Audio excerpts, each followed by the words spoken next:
Om Swastiastu. Pemirsa, pada kesempatan ini saya akan kembali membahas terkait dengan Perda nomor 4 tahun 2019 tentang desa adat di Bali. Dalam hal ini kita membahas tentang keuangan di desa adat di Bali.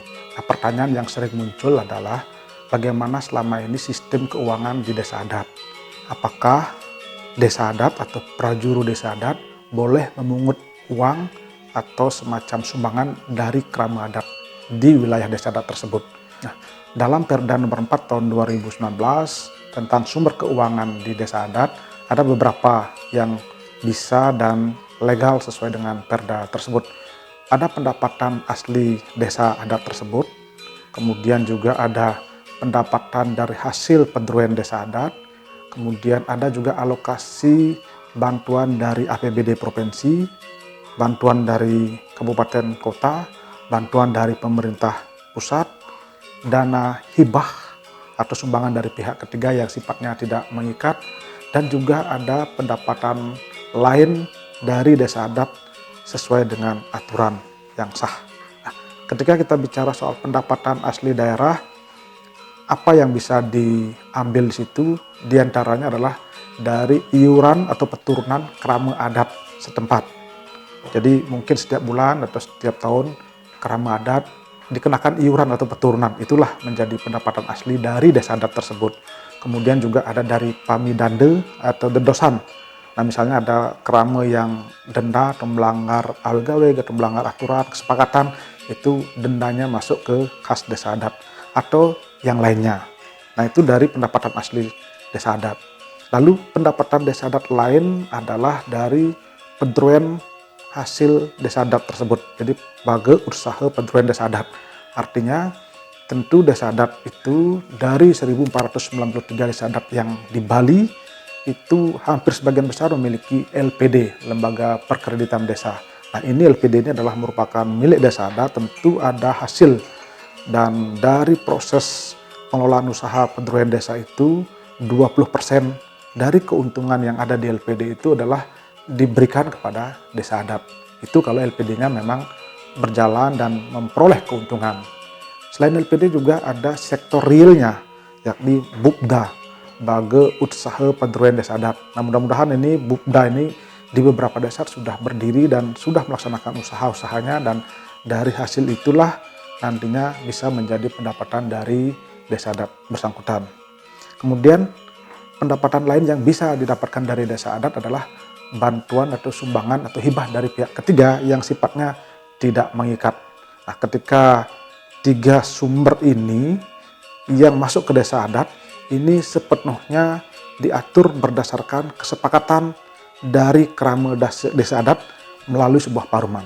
Jadi ini pemasukannya, kemudian pengelolaannya, itu semua bisa diatur berdasarkan kesepakatan dari krama adat melalui paruman.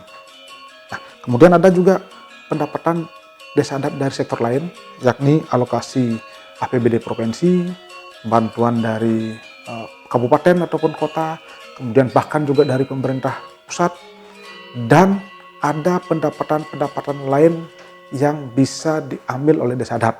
Ini 4 poin ini mesti diatur berdasarkan peraturan Gubernur Bali. Nah, jadi tidak bisa sepenuhnya oleh kewenangan desa adat tersebut. Ini ada peraturan gubernur, dan yang sudah dikeluarkan oleh gubernur adalah peraturan gubernur nomor 34 tahun 2019 tentang tata kelola keuangan desa adat. Nah, yang menarik dari sumber-sumber pendapatan desa adat itu diantaranya adalah berkaitan dengan pendapatan lain yang secara sah bisa dilakukan. Nah, ketika desa adat mencoba melakukan pungutan, boleh dikatakan itu, atau mengambil dudukan dari krama itu, mesti selalu mengacu pada prarem. Harus dibuatkan prarem dulu atau aturannya, dan prarem ini yang sifatnya dikenakan kepada krama itu, apalagi krama tamiu dan juga tamiu, itu harus dikonsultasikan kepada dinas yang terkait. Dalam hal ini adalah Dinas Pemajuan Masyarakat Adat Provinsi Bali, dan juga berkonsultasi dengan Majelis Desa Adat Provinsi Bali, sehingga jangan sampai nanti keinginan desa adat untuk melakukan pungutan atau dudukan di desa adat tersebut terhadap krama itu nanti berefek pada proses hukum. dan ini semua mengacu pada aturan dan praram yang ada. Demikian juga ketika bicara soal kerjasama antara desa adat, khususnya tentang bage pendirian desa adat itu dikerjasamakan dengan pihak ketiga, tentu harus ada praram atau kesepakatan, dan itu dibicarakan melalui paruman desa dan itu dikonsultasikan kepada dinas terkait, sehingga jangan sampai nanti hal-hal yang menyangkut strategis ini nanti akan menjadi masalah bagi desa adat tersebut. Jadi secara legal formal desa adat bisa melakukan pengambilan atau pendapatan asli daerah dengan mengandalkan dudukan. Dudukan itu artinya iuran kepada krame, dan di desa adat itu ada 3 krame. Yang pertama tentu adalah krame desa. Krame desa ini adalah krame yang nipil di desa adat tersebut. Nipil itu artinya menyungsung kayangan 3 di desa tersebut, itulah krame adat yang nipil. Yang kedua adalah krame tamiu. Krame tamiu ini adalah warga yang tidak nipil tapi beragama Hindu namun tinggal di desa adat tersebut. Ini umumnya adalah warga desa dinas yang hanya mengandalkan KTP tapi tidak menyungsung kayangan 3. Dan yang ketiga adalah tamiu. Tamiu itu adalah krame yang bukan dari agama Hindu dan juga bukan nipil di desa adat tersebut. Nah, ini ketika kita melakukan pungutan atau dudukan ini semua mengacu pada praram, dan selalu hasil praramnya ini dikonsultasikan kepada dinas terkait. Kemudian pertanyaan berikutnya adalah laporan keuangan ini siapa yang mempertanggungjawabkan? Tentu yang mempertanggungjawabkan nanti adalah bendesa adat di desa adat bersangkutan, mewakili prajuru desa. Pertanggungjawaban kepada krame itu dilakukan melalui paruman desa. Ini menyangkut tentang pendapatan asli desa tersebut, baik dari dudukan, kemudian dari hasil kerjasama dengan pihak ketiga dan lain sebagainya, itu disampaikan melalui paruman desa adat. Nah, kalau berkaitan dengan laporan keuangan yang menyangkut tentang dana dari alokasi APBD, baik provinsi maupun kota dan kabupaten, itu sepenuhnya dikonsultasikan kepada dinas terkait, dalam hal ini adalah Dinas Kemajuan Masyarakat Adat Bali. Dan di situ ada pergubnya bagaimana sistem tata kelola keuangan desa adat ini.